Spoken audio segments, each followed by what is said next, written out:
Ni nini kizuizi kinachozuilia mimi nisifanye mapenzi ya Mungu? Tunapozungumzia vizuizi ni nini? Ni kitu chochote, ni hali yoyote, ni mazingira yoyote ambayo yanakufanya wewe usifanye kile unachopaswa kufanya mbele za Mungu. Kwa hiyo kizuizi cha kwanza kinachoweza kukuzuilia wewe usiyafanye mapenzi ya Mungu ni tabia ya mwilini. Mtu mwenye tabia ya mwilini hawezi kufanya mapenzi ya Mungu. Funguo wa Korinto wa kwanza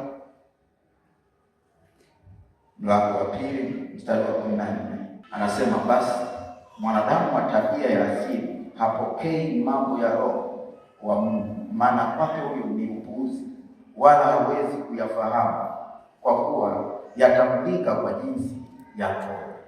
Kwa hiyo mtu ambaye ana tabia ya mwilini ni rahisi sana kutokufanya mapenzi ya Mungu. Manake ukiwa na wokovu wa mazoelea ni ngumu sana kufanya mapenzi ya Mungu, kwa sababu mazoelea yanakufanya wewe uwe wa kawaida na uchukulie kila kitu kawaida. Kwa hiyo usipokuwa mzingativu ni ngumu sana kuyafanya mapenzi ya Mungu. Namna unavyofikiri, namna unavyowaza, shetani anakujua vizuri. Haleluya! Tofauti ya mtu aliyeokoka na mtu ambaye hajaokoka wa duniani ni kwamba wa dunia anatumia akili sana kufanya mambo, na kwa sababu yeye ni wa duniani, dunia inamsapoti kufanikisha jambo lake. Mtu aliyeokoka yeye ni wa mbinguni. Hata kama unatumia akili, ruhusu Roho akuongoze. Sasa mtu aliyezoea kwenda kimwili hawezi, kwa sababu mara zote ana maswali mengi moyoni mwake. Kila jambo linavyokuja yeye ana maswali, utii ndani yake haupo. Sasa mtu kama huyo ni ngumu kutimiza mapenzi ya Mungu. Kwa hii ni mtu binafsi kuamua kutoka kunako kutembea katika mtembeo wa kuongozwa na mambo ya mwili, kwa sababu neno limesema aongozwaye kwa mwili na afuataye mwili anaishia mautini. Anayeongozwa kwa Roho na anayefuata Roho anaenda uzimani. Na ukiona vitu kuna vitu vitatu viwili vinaongea kwenye akili na unashindwa kutofautisha, viandike vyote, halafu vitafutie namna ya utendaji vyote, halafu vipeleke vyote mbele za Bwana. Mwambie Bwana, nataka kufanya biashara ya duka, nataka kufanya biashara ya mazao, nataka nifanye kazi ya mifugo. Nimepiga hesabu, biashara ya duka ni hii, biashara ya ufugaji ni hii, biashara ya mazao ni hii. Niambie wewe nifanye nini? Usiku ukilala utajikuta upo unafanya kitu fulani katika hivyo vitatu. Unaelewa hichi Mungu ndo amesema. Ukishindwa kuelewa katika hali ya kawaida mawazo yanavyokuja moyoni, tumia njia hiyo. Fafanusha kila kitu unachotaka kukifanya. Utakifanyeje? Itakuweje? Gharama yake ni nini? Na utapateje wateja? Na muda wako utatumia kiasi gani? Na utakiongoza kwa namna gani? Chukua na hichi nacho kitengeneze hivyo hivyo, formula na utawala wake na muundo wake, namna utakavyofanya, na kingine hivyo hivyo. Halafu anza kuviombea vyote, vipeleke mbele za Bwana vyote. Mungu atainua kimoja ambacho unatakiwa wewe kufanya, atakuonyesha katika ulimwengu wa roho. Usifanye vitu, yani usitumainie akili yako wala usitegemee akili. Akili inatumiwa, sio inategemewa.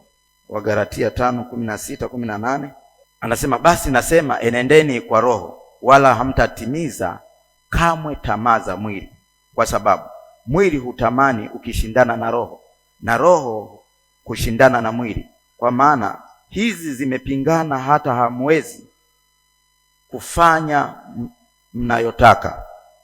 Lakini mkiongozwa na Roho hampo chini ya sheria. Jifunze kufanya kitu ukiruhusu Roho achukue nafasi. Usijiwekee vigezo.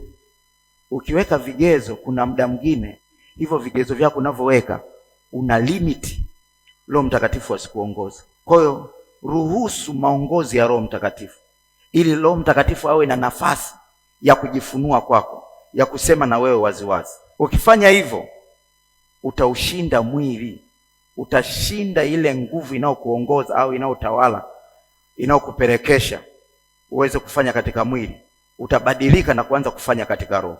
Kitu kingine kinachofanya mtu asitimize mapenzi ya Mungu ni namna ulimwengu ulivyo, mazingira yalivyo, yana uwezo kabisa wa kukuzuilia wewe usifanye mapenzi ya Mungu. Mara zote mtu akitamani kufanya mapenzi ya Mungu, kuna mambo huwa yanatokea, inaitwa dhoruba. Ulikuwa unatamani umtoree Mungu kitu fulani, na mazingira yako ulikuwa unaona kabisa inawezekana. Unafika kwenye yale mazingira, kinatokea hichi, unajikuta una uzuru, au unajikuta moyo wako umegathirika. Yaani inawezekana kabisa umeokoka na ukatamani kabisa kumtumikia Mungu kwa uaminifu, na ukaanza kuja kanisani unafanya kwa uaminifu. Halafu wakati unafanya kwa uaminifu, mtu anatokea tu anakuambia, unaendaje kanisani kila siku? Ana bloku ile dhamira yako ya kumtumikia Mungu. Usipoelewa kwamba ni dhoruba inashughulika na yale maamuzi, usipoelewa hilo jambo limekuja kushughulikia hicho unachotaka kukifanya mbele za Mungu, utaishia kujiona moyo wako umegathirika na hauna ratiba tena ya kwenda hata ibadani. Unaweza kutamani kutoa sadaka fulani mbele za Mungu. Ghafla kuna wazo la kibiashara linakuja. Unachukua ile hela, unasema ngoja nikazungushe ile biashara, halafu nitarudi niitoe. Unatoka na ile hela, unafika kule, ile hela inakatika. Haujapata faida, ila umekatika. Ukirudi, moyo wako unakuambia, sasa kama ameshindwa kunilinda kule, mimi sijapata chochote, nikitoa na hicho alafu itakuwaje? Unazuia kutoa ile hela. Yaani hata hicho kilichotokea, hata kule ulikoenda, hata hiyo biashara iliyotokea, lengo ni kukutoa wewe usifanye hicho ulichoamua kufanya ambacho ni mapenzi ya Mungu. Ukiona umetamani kufanya kitu fulani, halafu wakati unataka kufanya hicho kitu kuna jambo linajitokeza katikati, usiwe mwepesi wa kuchukua maamuzi ya haraka. Tulia, jiulize, hichi kitu ni sahihi? Dunia ilivyokaa ipo katika kukupinga wewe usifanye kile ambacho Mungu anataka ufanye. Kwa hiyo mara zote ukitamani kumtumikia Mungu, kuna kitu kinaweza kikatokea, kikaubeba moyo wako, kikagarifisha moyo wako, ili ugaili kufanya kile ulichodhamiria kufanya. Usikubali kitu chochote, mazingira yoyote yakabeba moyo wako na yakafanya ukashindwa kufanya kile ulichotaka kufanya mbele za Bwana. Hata Ibrahimu wakati anaenda kumtoa sadaka, amedhamiria kwenda kumtoa sadaka mwanae, moyoni mwake kulikuwa kuna mashindano. Usifikiri alienda tu amenyooka.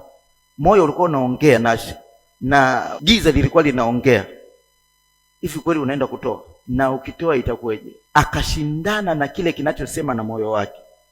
Aliposhindana, utajuaje kwamba alikuwa anashindana? Mtoto wake alipomuuliza, baba, ninaona tuna kuni, tuna kila kitu, lakini sadaka yenyewe mimi siioni. Jibu akatoa tu straight. Mungu anaenda kujitwalia. Ina maana kuna mawazo alikuwa anayaendelea kuyawaza. Yule mtoto alivyoongea, yeye alikuwa yupo kwenye mfumo. Yani wewe unaongea kitu ambacho mtu anakiwaza tayari. Anajua huyu mtoto aje akishikia njiani, huyu mtoto akielewa. Kwa hiyo yeye anauliza, yeye yupo kwenye akili, alikuwa anawaza tayari. Kwa hiyo akatoa moja kwa moja straight. Mungu ataenda kujitwalia sadaka ya kutoa, ili kumfanya mtoto asishtuke. Chochote unachotaka kufanya mbele za Mungu, hata nafsi yako, mwili wako utashindana na wewe. Kwa hiyo ulimwengu mara zote ukimwona mtu moyoni mwake amedhamiria kabisa, wanaanza kutuma message za kuharibu lile wazo lake. Wanaanza kumpitisha kwenye mazingira yatakayobadilisha lile wazo lake ambalo lilikuwa ndio mpenyo wake. Usikubali hali yoyote ikakatisha kile ambacho Mungu anataka kufanya kwako na kile ambacho Mungu amesema na wewe ufanye. Na unapotaka kufanya mapenzi ya Mungu, jifunze kuto kusikia habari mbaya. Wana wa Israeli wakati wanavuka wanaenda Israeli, kila mmoja alikuwa na shauku na hiyo nchi anayoenda, nchi ya ahadi. Kila mmoja alikuwa na shauku.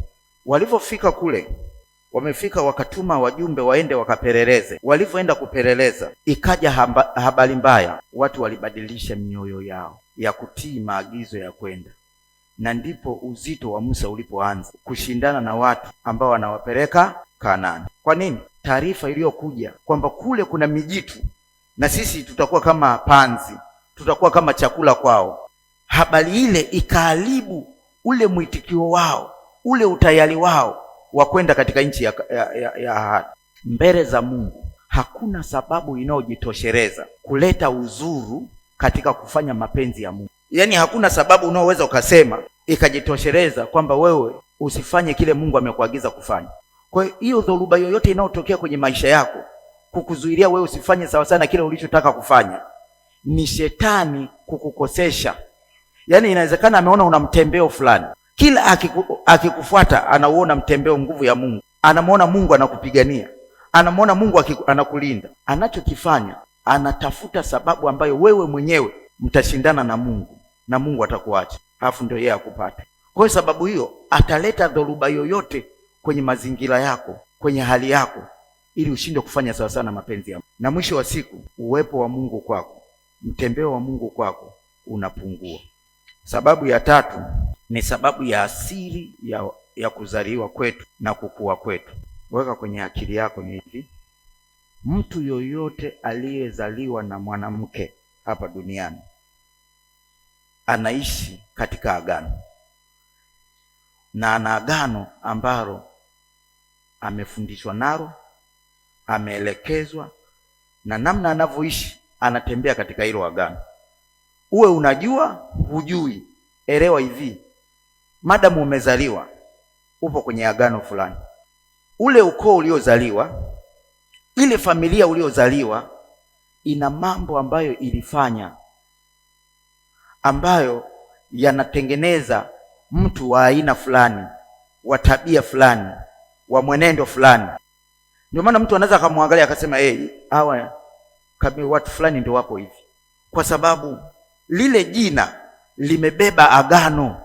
Kwa hiyo mtu yoyote aliyezaliwa anaishi katika lile agano la hilo jina alilobeba.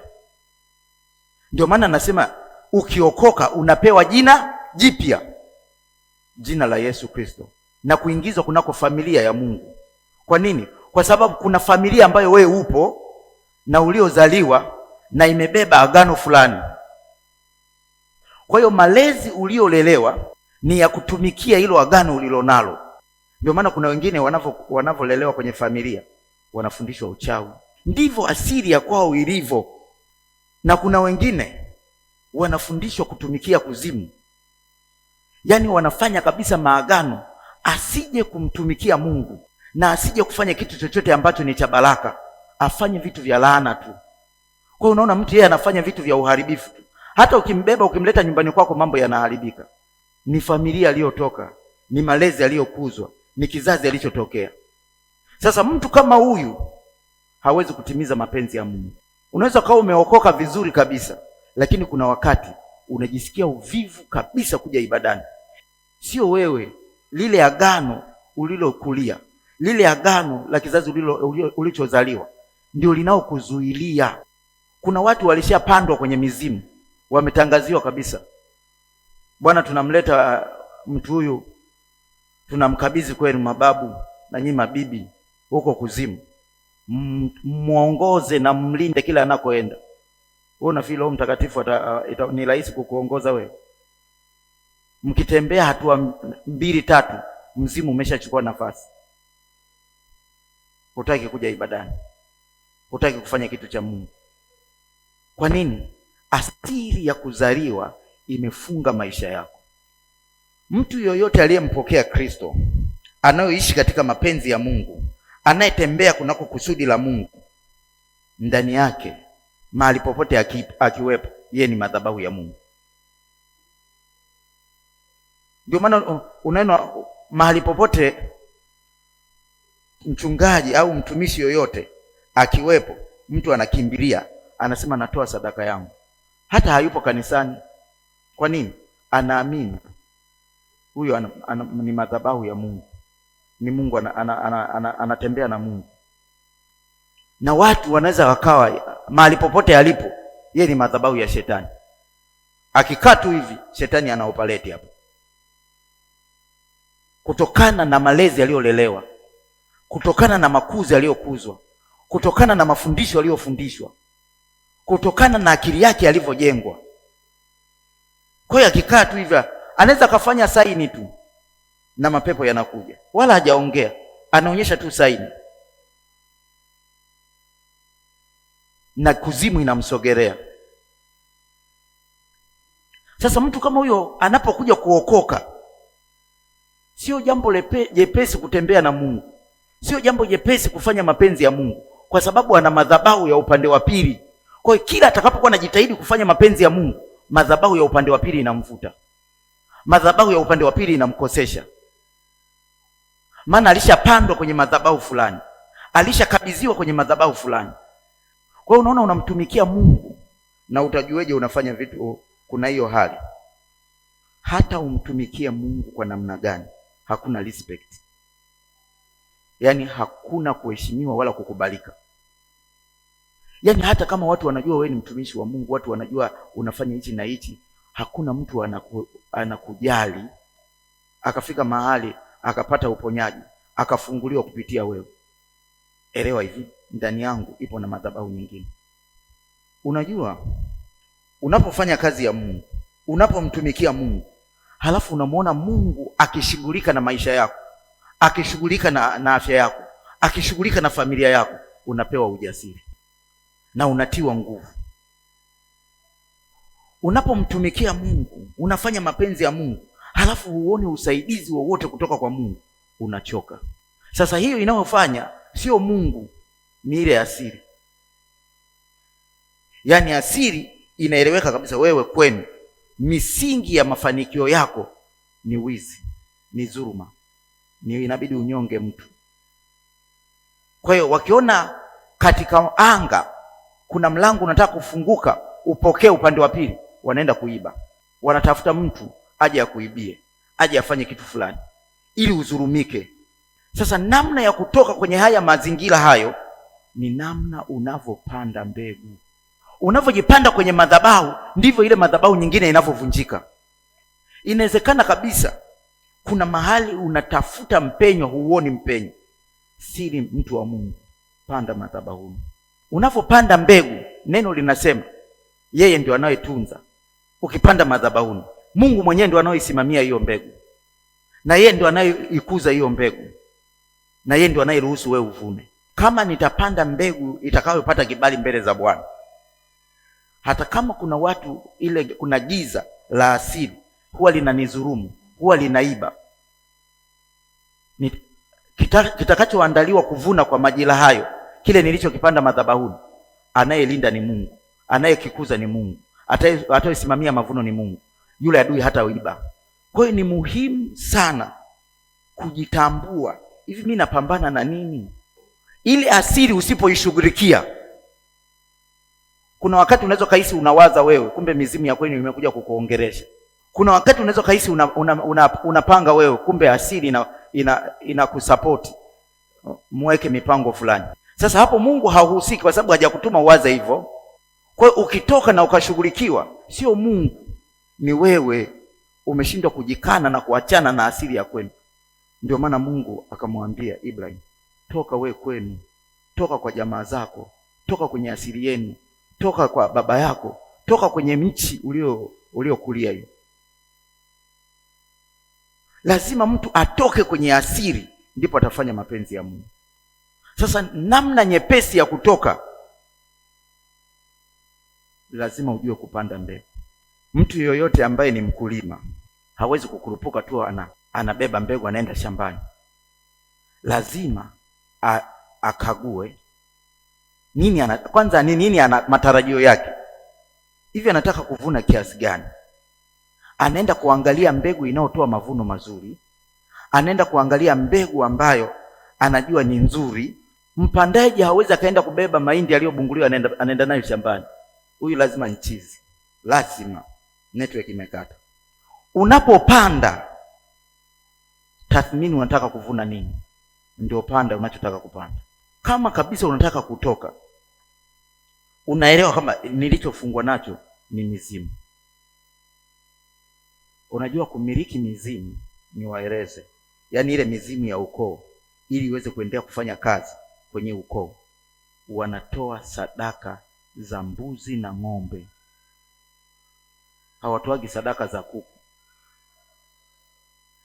Na wakitoa sadaka za kuku ni upande wa watoto kwenda kwa wababu,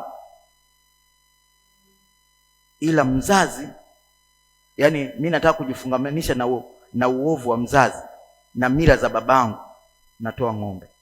Kwa hiyo tulipandwa kwenye asili fulani, tulipandwa kwenye maagano fulani.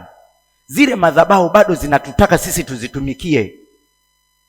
Kwa hiyo wewe binafsi jipande mbele za Bwana ili uweze kumtumikia Mungu kwa uaminifu. Pasipo kujipanda ni ngumu. Kwa hiyo swala la kupanda ni watu wanapuuza, lakini ndio maana watumishi watu wamebakia kuwa pale pale, hakuna mpenyo. Nakumbuka sisi, nishawahi kuwa mwana maombi. Nilikuwa ni mwana maombi, lakini nilikuwa katibu. Sasa tukaona kanisa kila tukijitahidi kupambana, yaani watu hawana hela. Tulikuwa wana maombi 8. Tukasema sasa kila mmoja mwana maombi atoe fedha ya kutosha itakayomgharimu. Halafu tunaenda kupanda mbegu. Tunataka kanisani hapa waokoke matajiri, tunataka mainjinia, tunataka wakurugenzi, tunataka watu fulani waokoke. Lakini tukasema hivi, tunataka ndani ya watu waliookoka huko ndani, kila mmoja anayetamani kutoka na mwenye akili ya kutoka kibiashara, kimafanikio atoke. Tukaomba wiki nzima, tumejifungia. Tumeomba ile siku 3 za mwisho tukafunga kavu. Ni kanisani. Halafu tukachukua ile hela tukapeleka Mwenge. Waliokoka mainjinia, waliokoka wakurugenzi, yaani wakaokoka watu wakubwa, lakini tulipanda mbegu. Pasipo mbegu huwezi kwenda. Huwezi kusema unaenda kuvuna mahali wakati haujapanda mbegu. Hata mfanyabiashara kuna vitu anafanya ili aweze kuvuna. Walitoa sadaka kwa ajili yako, na wewe jipande madhabahuni mwa Bwana ili ushinde hiyo hali. Jifungamanishe na Mungu aingilie maisha yako. Warumi 7:15 hadi 25. Amesema, maana sijui nifanyalo, kwa sababu lile nilipendalo silitendi, bali lile nilichukialo ndilo nilitendalo. Lakini kama nikilitenda lile nisilolipenda, na ikili ile sheria kuwa ni njema, basi sasa si mimi nafsi yangu ninayetenda hilo, bali ni ile dhambi ikaayo ndani yangu. Kwa maana najua ya kuwa ndani yangu, yaani ndani ya mwili wangu, halikai neno jema. Kwa kuwa kutaka nataka, bali kutenda lililo jema sipati. Kwa maana lile jema nilipendalo silitendi, bali lile baya nisilolipenda ndilo ninalolitenda. Basi kama lile nisilolipenda ndilo ninalolitenda, si mimi nafsi yangu nilitendaye, bali ni ile dhambi ikaayo ndani yangu. Basi nimeona sheria hii ya kuwa kwangu mimi nitakaye kutenda lililo jema, lipo lililo baya. Kwa maana naifurahia sheria ya Mungu kwa utu wa ndani, lakini katika viungo vyangu naona sheria iliyo mbali inapiga vita na ile sheria ya akili zangu, na kunifanya mateka ya ile sheria ya dhambi iliyo katika viungo vyangu. Kutokana na madhabahu uliofanyiwa na mambo yaliyofanyika, unaweza, ndicho nilichosema, unatamani kufanya hivi lakini sicho unachofanya. Unafanya kinyume na hicho unachotamani kufanya. Nia yako sio mbaya, dhamira yako sio mbaya. Dhamira yako ni kumtumikia Mungu, lakini mwisho wa siku unaona utumishi unalazimishwa, mpaka wakupigie simu, mpaka wakulazimishe, mpaka wakubembeleze, lakini wewe mwenyewe unatamani kumtumikia Mungu, lakini ikifika kwenye stage ya kumtumikia unashindwa. Manake sio wewe, ila lile agano lililofanyika kwenu, zile mila zilizofanyika kwenu ndio zimekamata maisha yako na utayari wako. Kwa kila unapotamani kufanya kwa usahihi ufanye, unajikuta umekosea. Ili utoke mahali hapo, ni mbegu tu ndio inaweza kukutoa. Waombe watakavyoomba. Unahitaji wewe mwenyewe uamue kujipanda madhabahu. Sio tu kwenye utumishi, hata kwenye maisha, kwenye kazi, kwenye biashara. Unatamani ufike level fulani, kinatokea kitu ambacho hakieleweki kabisa, hadi watu wakikuangalia wanasema, hivi huyo hela anapotezeaga wapi? Mbona kama kila siku anaamka nginja anakimbizana huku na huku. Kila ukifanya kinatokea kitu ambacho kinakuporomosha mpaka chini. Sio swala la darasa, swala maagano walioyafanya. Ili ujipruni na utoke kwenye eneo hilo, lazima uelewe namna ya kupanda mbele za Bwana. Ukishindwa kujipanda, sahau kutoka. Unaweka mikono, wataweka mikono, hadi baadaye unahisi kwanza watumishi wote waongo tu, na wale wanaojua kutoa unabii watatoa unabii, hakuna kinachotokea. We ni roho kamili, ni nguvu kamili, ni mamlaka kamili, ni ufalme kamili. Kwa lazima uudhibiti kwa namna fulani, uamue kuhama kabisa huko, uhamie upande wa pili. Wakorintho wa kwanza 9:6, noti wa kwanza wa pili. Lakini nasema neno hili, apandaye haba atavuna haba, apandaye kwa ukarimu atavuna kwa ukarimu. Kila mtu na atende kama alivyokusudia moyoni mwake, si kwa huzuni wala si kwa kulazimishwa, maana Mungu hupenda yeye atoaye kwa moyo wa ukunjufu. Usilete sadaka zako hapo wakati unaumia, haupokei chochote. Ndio maana nimekwambia bagaini, tafakari, wapi unataka ufike, wapi nini unataka kuvuna, uzito wa hicho kitu, halafu panda mbegu yako. Wagalatia 6:7 anasema, msidanganyike, Mungu hadhihakiwi, kwa kuwa chochote apandacho mtu ndicho atakachovuna. Maana yeye apandaye kwa mwili wake, katika mwili wake atavuna uharibifu, bali yeye apandaye kwa Roho, katika Roho atavuna uzima wa milele. Anasema tena tusichoke katika kutenda mema, maana tutavuna kwa wakati wake, tusipozimia roho. Ipo mistari mingi sana inayoeleza namna ya kupanda, inaeleza majira ya kupanda mingi, ambayo inaweza ikakusaidia ukienda kwenye Biblia. Lakini hii michache imetupa ufahamu, na mtu mwenye ufahamu anaweza kuelewa nini afanye.